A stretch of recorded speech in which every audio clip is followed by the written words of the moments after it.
Watching Kyle's unboxing videos again? Yeah, he always finds the coolest...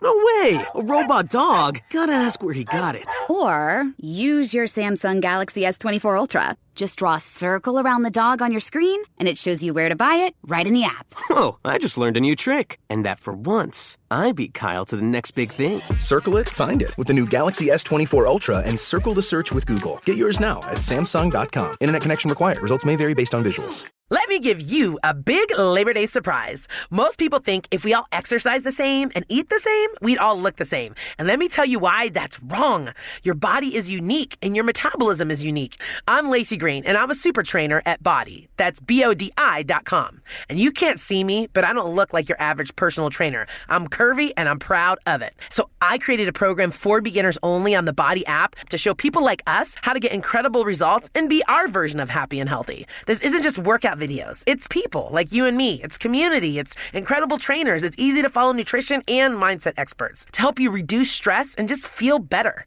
And you can get started with my new program called For Beginners Only. Now, here's the big surprise. If you go to body.com right now, that's BODI.com, not only can you get everything Body has to offer at 50% off with an annual membership, you'll also get an additional 20% off, but only during Labor Day weekend. Let's do this together. Go to body.com. That's body with an I.com.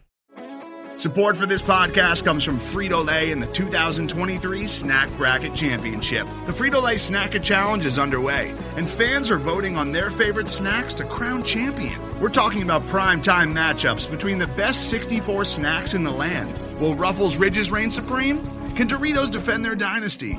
Or will Smart Food use their smarts for a surprise upset? Only you can decide. Get in on all the action for a chance to win up to $1,000 or a year's worth of snacks. Let your snacks be heard. Just go to fritolaysnacket.sbnation.com to vote and enter for a chance to win. No purchase necessary. Sweepstakes ends April 3rd, 2023. Void where prohibited. Year's worth of snacks awarded in the form of 52 coupons, each good for one bag of chips. See official rules at fritolaysnacket.sbnation.com.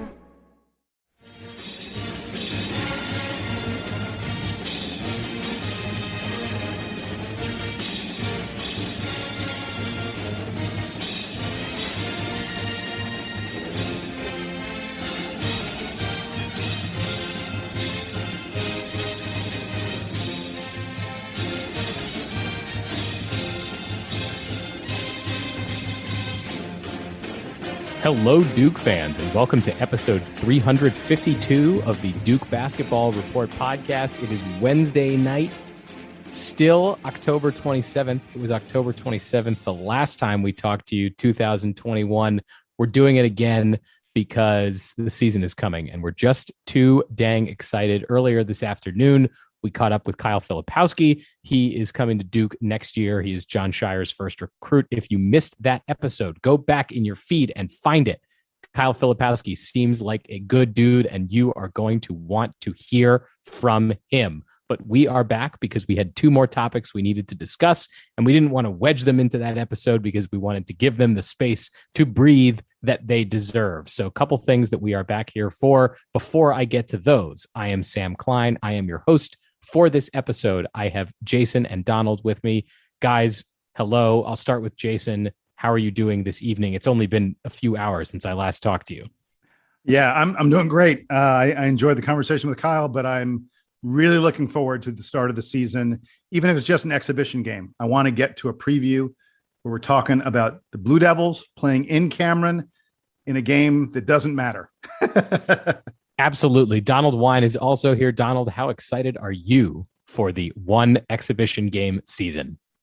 I'm really excited. I mean, we've talked about practice, we've talked about scrimmages, we've talked about secret scrimmages. So why not talk about a game that is not going to count, but is going to be in Cameron and it's going to be against another team in front of our fans? How cool is that? We've been waiting a long time for it. We are going to talk about that scrimmage that is upcoming this weekend on Saturday against Winston Salem State. And after the break, we are going to break down the latest Duke Blue Planet video, which was a fun video recap of the team's recent trip to DC for their quote unquote secret scrimmage with Villanova. So before we get there, though, the game this weekend, as I said, is against Winston Salem State. It is an HBCU, obviously in Winston-Salem, that I learned today plays at the Lawrence Joel Veterans Coliseum Annex, which is, I guess, on the same campus as Wake Forest's Lawrence Joel Veterans Coliseum, but is in a slightly smaller arena. That is okay. They are coming to Cameron. We will not be going to Winston-Salem. So this team has not played a game in a year and a half. They did not play last season during the weird COVID year. Their 2020 season was abruptly ended, just as everyone else's is. So this is their first time back on the court, and Jason Evans is going to kick off our preview of Duke's exhibition game, the only exhibition game of this season, against Winston-Salem State. Jason, what do you have for us? So first of all, Sam, you are completely accurate. This team has not played competitive basketball since February 29th of 2020, Leap Day. Do you remember Leap Year, Leap Day? That apparently happened last year. A lot of things apparently happened last year. Of all the things that happened in 2020. Yes. So that's the last time they played. They played in the CIAA championship game, and they beat Fayetteville State. So Winston-Salem State, the Rams, were the champions of the CIAA conference. And as you said, they did not play at all in 2021. So it shouldn't come as a great surprise when I tell you that only 3 players from that team of essentially 2 seasons ago are back with them right now. There's a 6'4" guard named Jonathan Hicklin, who averaged about a little less than 9 points per game. Another 6'4" guard, Xavier Fennell, who is a real defensive specialist. I'm sure this is the guy who's going to be asked to contain Trevor Keels. And they bring back a little used 6'7" forward. The biggest problem for any small school like this, when Duke plays these kind of exhibitions, is dealing with Duke's size. And this year especially, I mean, the Blue Devils are huge. We've talked about the fact that it wouldn't be crazy for Duke to roll out. If Jeremy Roach, for some reason, at some point was on the bench and AJ Griffin was playing for Duke, we could be rolling out a lineup with like 6'6" Wendell Moore at point guard, 6'5", 230-pound Trevor Keels at shooting guard, and then nothing but 6'8", 6'10", 6'11", 7-footers on the front line. Our size is a problem for everyone, especially for a team like Winston-Salem State that is, so much, not even a Division I team. Their biggest player is a 6'9" forward, Rasheed Merlin. Now, this guy's 23 years old. He had an injury-riddled first couple seasons. He played at Division III Rowan University in New Jersey. But this is a man. He's like 250 plus pounds, and dude's been playing basketball for a long time, even though he's had a lot of injuries. I'm really looking forward to seeing Rasheed Merlin match up against Duke's big men, and perhaps I'm betting he's going to get Paolo Banchero, and it'll be an interesting matchup for him. And the other big man of note is a 6'8", 22-year-old freshman, 6'8", 240-pound guy from France called Cyril Diop. But here's the name you need to watch out for. This is a guy who's not on the team in the past. You need to watch out for Cameron. Watch out for Cameron and Cameron. They have a 6'4", fifth-year guard that transferred to them named Cameron Campbell. Cameron Campbell averaged more than 15 points per game for Lincoln University in Pennsylvania 2 years ago. And he took almost 6 3-pointers a game and hit 40% of them. This is a dude who's going to fire away from deep. Cameron wants to make a name for himself in Cameron. So that's the scouting report on Winston-Salem State. Their big men are old and big. And by big, I mean they're strong and beefy. And then watch out for Cameron Campbell, who's going to be the guy taking all the shots from the perimeter. I will not be at all surprised if he takes 8, maybe even 10 3-pointers in this game. And relative to size, Jason, because you were talking about it, I think one of the keys here for Duke fans, at least in watching this game, is to think more about evaluating the guards than evaluating the big men. I know I say this every year when we get to the exhibitions, but I think that's important and good to know that Winston-Salem State has some experience coming back and guys who are going to be excited to lead this team, as if they were not going to be excited enough, coming back from over a year and a half of not playing games to all of a sudden be playing in Cameron. Donald, I wanted to throw it to you because I wanted to get your perspective on Winston-Salem State and kind of ask what you're looking forward to in this game. Well, first off, before I do that, I want to talk a little bit about the history of Winston-Salem State, because they do have quite a bit of pedigree when it comes to HBCUs and really the CIAA. Clarence Big House Gaines is a former legendary coach. Big House, everyone knows who Big House is. He had 828 wins at Winston-Salem State as coach. So this man was around for a long time. He had Earl the Pearl Monroe, and one of the talking heads of ESPN. You probably know him. You probably love or hate him, but his name is Stephen A. Smith. He also played for Big House at Winston-Salem State. So you have those kind of guys that have come through this program.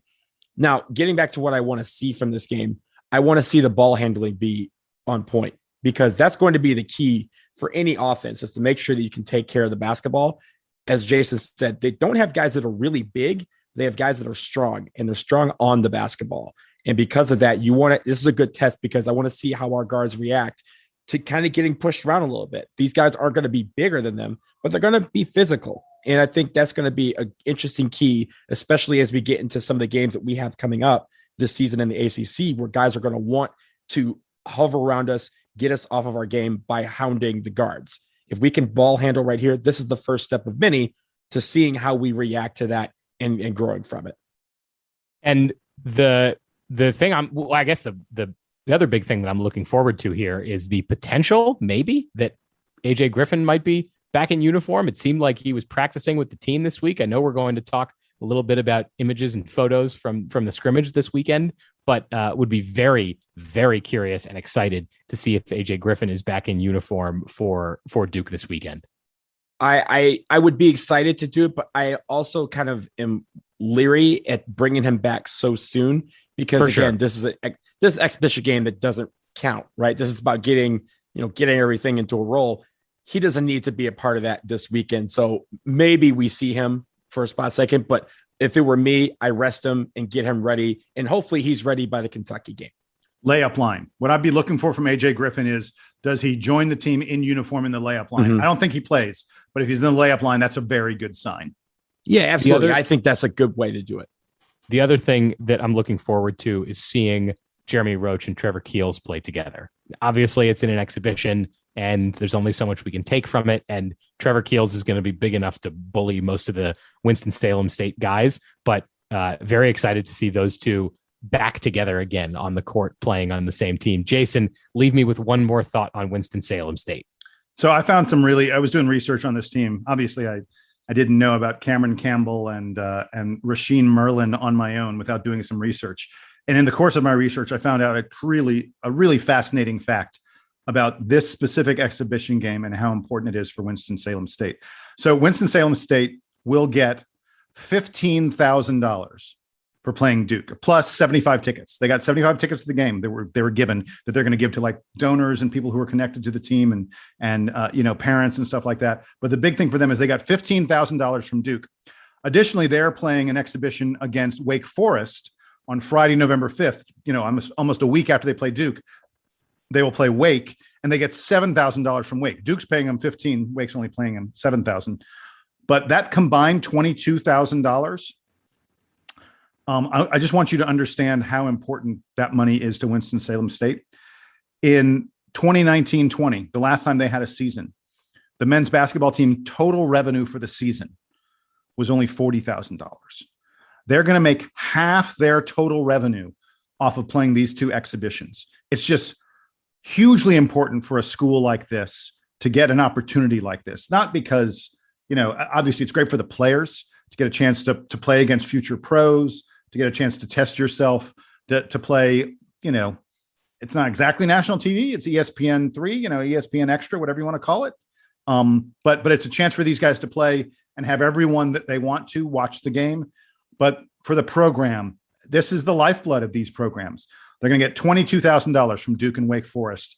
That's practically their entire budget for the year. So, props to them for taking on the challenge. And I'm really glad we can be helping them out in this way. It's important for Duke to spread the wealth around. We have plenty of wealth. We need to spread it with others. Jason, do you know if that's like the going rate par for the course, like 15 grand? Because, we talk about some of the games that you hear about during the regular season. A lot of teams will get paid 800 grand or even $1 million to come and get served up by a top 25 team or blue blood. Is that something that is there a cap on that for exhibition games, or is this just something where maybe because of the going rate of it being Coach K's last season and so many people wanting to come, the price of the brick has gone down a little bit. I'll admit I'm not sure. My bet is for these exhibition games, especially because there's not a lot of TV coverage of them, that you're not going to get nearly the kind of number you would for a regular season game. The fact that Duke is paying 15 and Wake is paying 7 says to me that Duke may be paying a little bit extra because, I don't know, because we're a little more special. We have a little more that we can afford than Wake Forest can. But the fact that those two numbers are fairly similar says to me that probably is pretty much the going rate for this kind of stuff. And it's worth noting, we're not asking if Winston-Salem State had to go someplace and travel and spend the night, if they had to take a plane, that's a whole different cost that comes into the equation. Like if we were flying a team in from Oklahoma or someplace, I'm sure we would pay them more because they have to absorb those kind of costs. See, I think the rate between us and Wake actually might be the same because, like you said, like Wake Forest has to go 14 steps to get into their gym. If we're Winston-Salem State or literally across the street. So it's not like they have to go anywhere for that game. So $7,000 might be elevated for them. And for us, we're like, oh, you have to take a bus ride. You may have to stay overnight. We'll prepare all that. Here's $15,000. That's fine. Right. We're paying $8,000 for the bus. Right. It's a really good bus company. Man, it's a lot cheaper for these exhibition games than it is for like a standard buy game in basketball or in football. They're paying a lot more for D1 programs. Like Donald said, those buy games are 600, 800, sometimes $1 million. I need to come back to something that Donald said, and I don't know how intentional it was. But Donald, you asked if the price of the brick was going up, and I need to know if you have also randomly been watching clips of The Wire recently on YouTube, and if not, why are you tapping into my YouTube account? Okay, so first of all, I don't just randomly watch clips of The Wire on YouTube. You just watch The Wire? I always watch them. They're always there. Sometimes I just go in a little kick and I go, you know what? It's time. I gotta catch some Omar. I got catch some of the best scenes or the scenes that I really enjoyed. So you have to do it from time to time. But also, I'm in your neck of the woods. I live here in DC. Baltimore's right up the road. It's something that is part of the mantra that is the DMV is to talk about The Wire. So it's always front of mind. Wait, guys, I have to know, when you go to YouTube, you know how YouTube, when I go to YouTube, there are certain videos that they go, we know you're going to want to watch this one, Yeah. What are your videos? Because with me, so it's videos about Marvel movies, like breakdowns of Marvel trailers and stuff like that. That's what pops up for me. Saturday Night Live and old Game of Thrones. Those are the three things that seem to pop up on my YouTube channel. Me is The Wire. This is what you want. It's The Wire / movies. Which ones you got? It's The Wire / movies and music videos. That's it. Those. Music videos. I'll listen to that while I'm doing work. So that's what it is. I rotate among clips of The Wire, clips of The Office, Saturday Night Live. So Jason, we overlap on that, and then lots of live bluegrass music. So I don't think either of you are as locked into that as I am. But if folks on the DBR need recommendations for hot current bluegrass acts, you can let me know. We can chat about that over email, dbrpodcast@gmail.com. We are not going to talk about this exhibition game anymore because we want you to tune in Saturday afternoon. And then we will react to it. But we will be right back after the break. We have to talk about the 10 more minutes of behind the scenes footage that we got from the Villanova scrimmage. So stick around.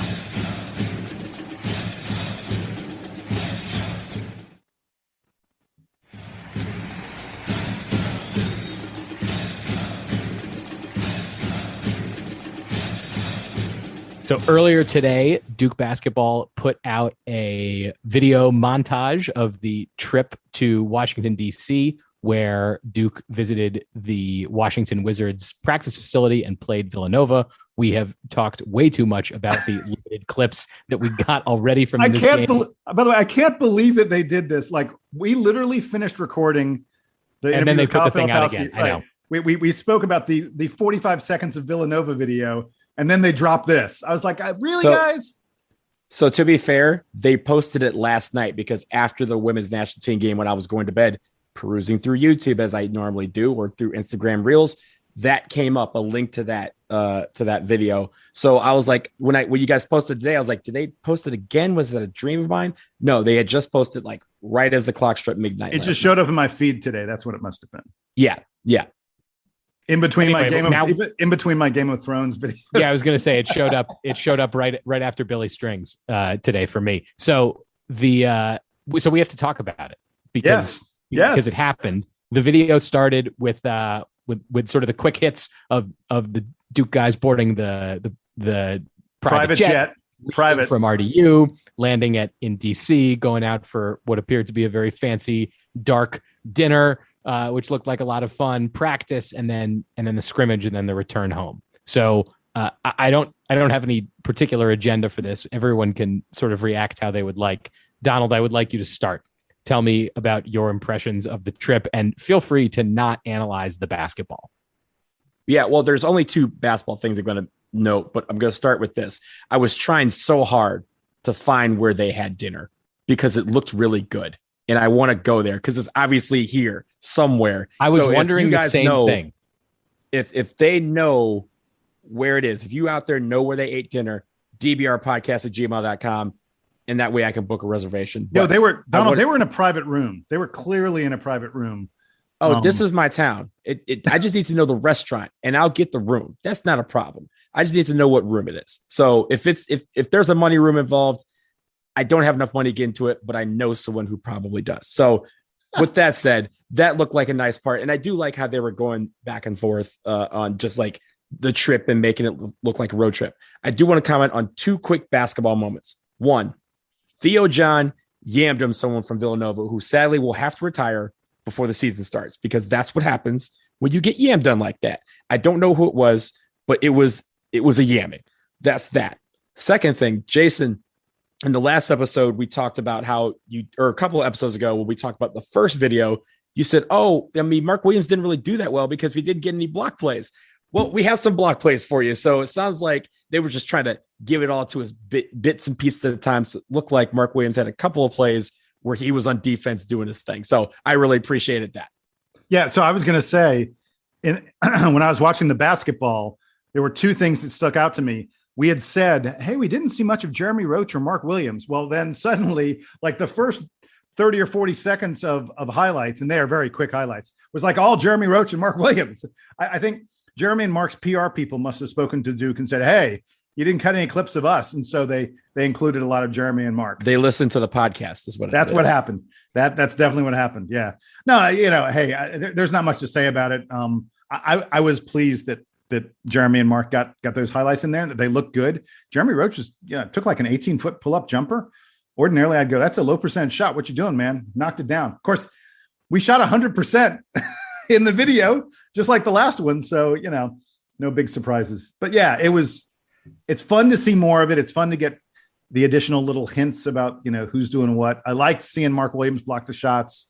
But I'm ready for Winston-Salem State. I'm ready for a real competition. The guys, by the way, the team said, Paolo said, we've been playing against ourselves. We've been doing nothing playing against ourselves. So it was good to play someone else. Now they get to play someone else in front of the fans. That's going to be fun. In that Theo John dunk highlight, I could see it in his face. Like, man, I've been waiting to do this to somebody not wearing the same uniform as I am for such a long time now. So you could feel that pent up energy. Two other observations that I made. One was how excited the team was apparently to be on this trip. Obviously they're only going to pull the clips that are fun to watch, but it was great to see sort of that extended look. And I was thinking about it in particular because I watched this video right after we talked to Kyle Filipowski about how excited he is to watch the team this year and how they seem to be coming together. So all signs point to everyone is particularly psyched for competing in Coach K's last season. The other thing that I don't think I've observed before, and I'm going to ask both of you if you think this was a new development, was Wendell Moore funny in this video? And is that the first time that Wendell Moore has been funny in a video? He feels relaxed. He was outgoing. Relaxed. Yeah, I think he was. He's been more reserved, I feel like, in years past. So this is, on the Wendell Moore development curve, I feel like this is just one more datum about about how much he has grown as a Duke basketball player. He's stepping in front of the mic. He's making jokes. So I'm excited about that.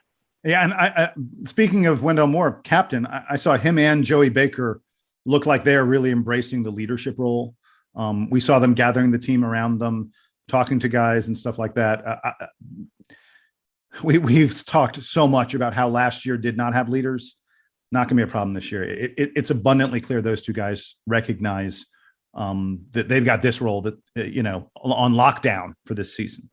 And Paulo is only a freshman, but he seems extremely poised in all of this. Like he knows the burden that he's about to shoulder this year for the team, and he is ready and excited for it. And completely even, like they go, Paulo, you 29, and by the way, we got confirmation of the 29 and 12. They're like, Paulo, 29 and 12. And he was just like, yeah, whatever. It absolutely, that dude, he just, I think he never gets excited, never gets down. He's steady all the way while he's killing you. One last thing I wanted to know, a couple of things really quickly. One thing that in the practice that I was able to visit a couple weeks ago that Coach K said about Trevor Keels is that he never gets tired. He never looks tired. He never actually gets tired. He always is just on the bench, and he always is fresh and feels ready to go.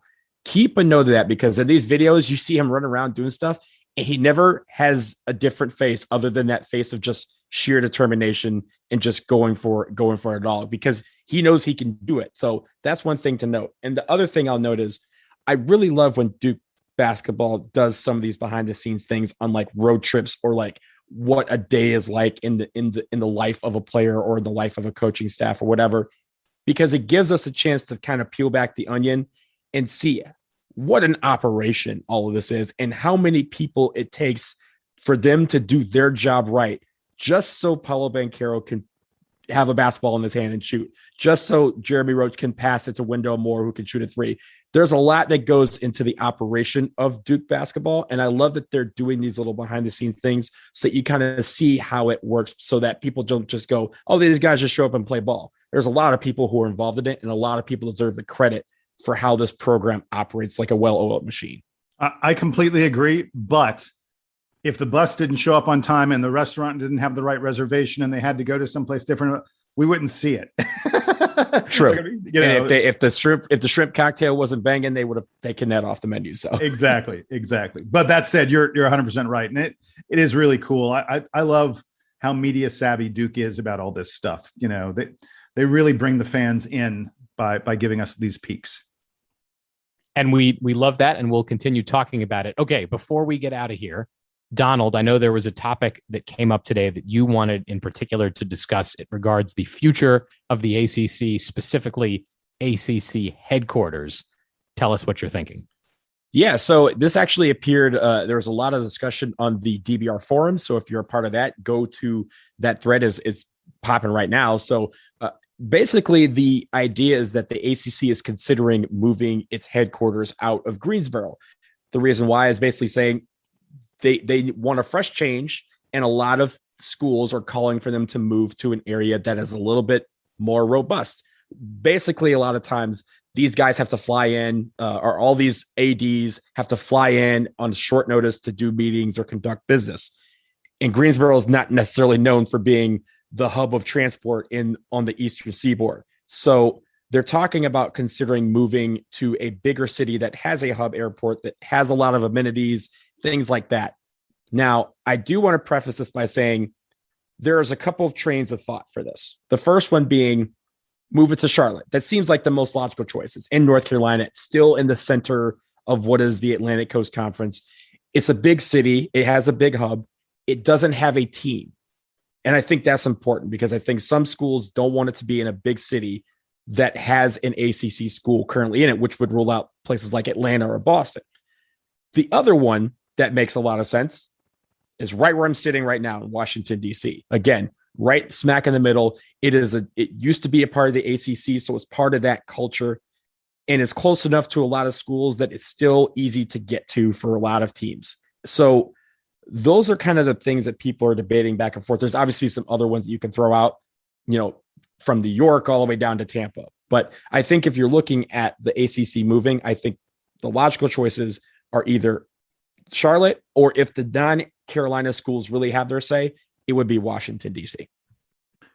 So don't rule out my city. Don't rule out Atlanta. I hear you about not wanting it to be in a city where there's a team that has, that city as its base. But from a transportation standpoint, Atlanta's got everybody beat.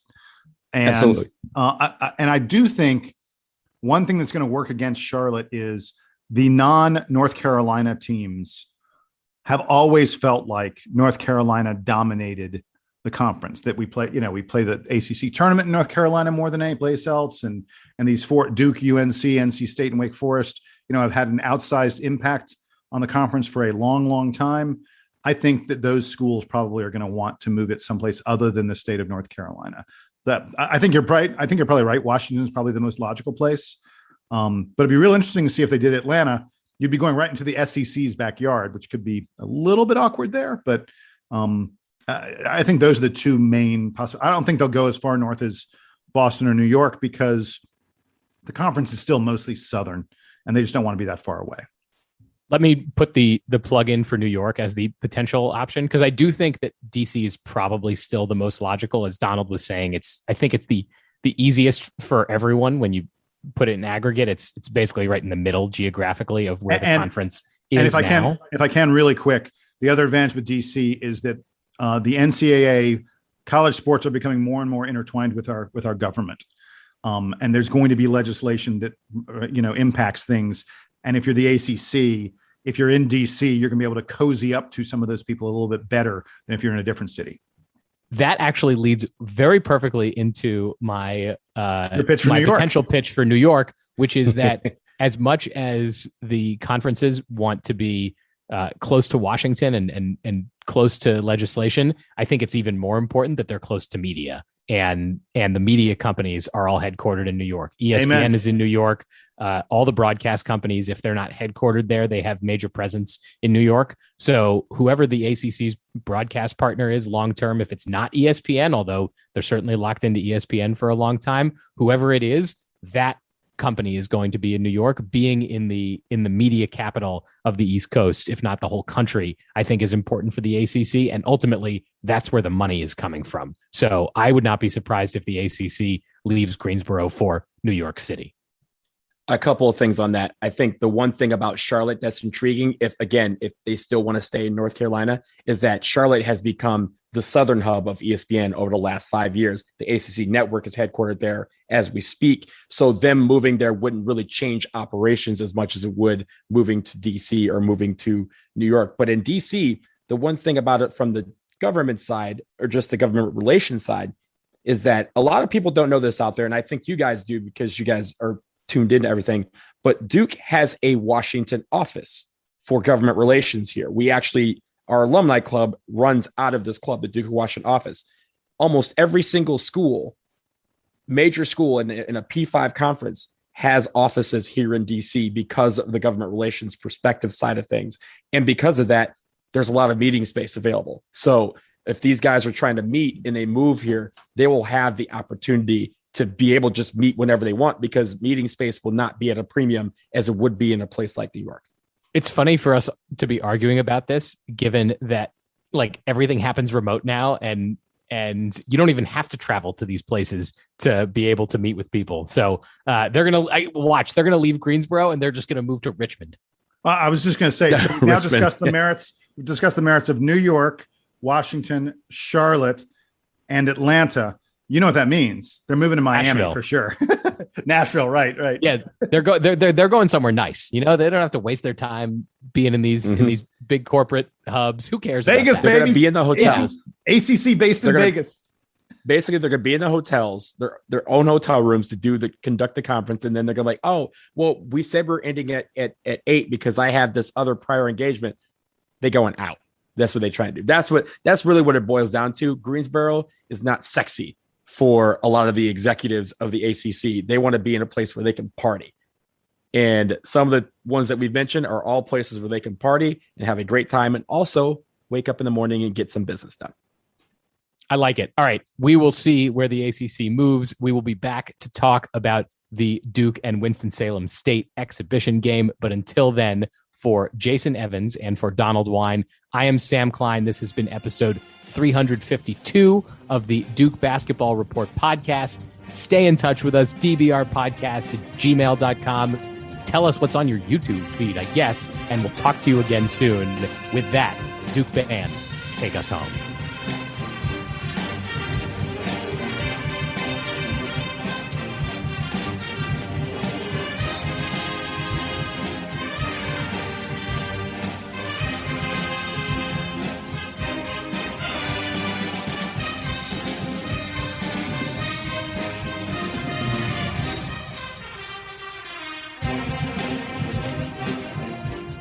You know, you sigged out so much better than I did. What can I say? It's one of my strengths. The golden age of travel is back in the Palm Beaches. As America's first resort destination, the Palm Beaches are the gentler side of Florida, waiting just for you. From Jupiter to Boca Raton, sun-kissed sands embrace the warm Gulf Stream waters. Our vibrant blend of people, cultures, and coastal towns welcome everyone. So we invite you to join us. Experience the original, the one, the only, the Palm Beaches. Plan your trip at thepalmbeaches.com.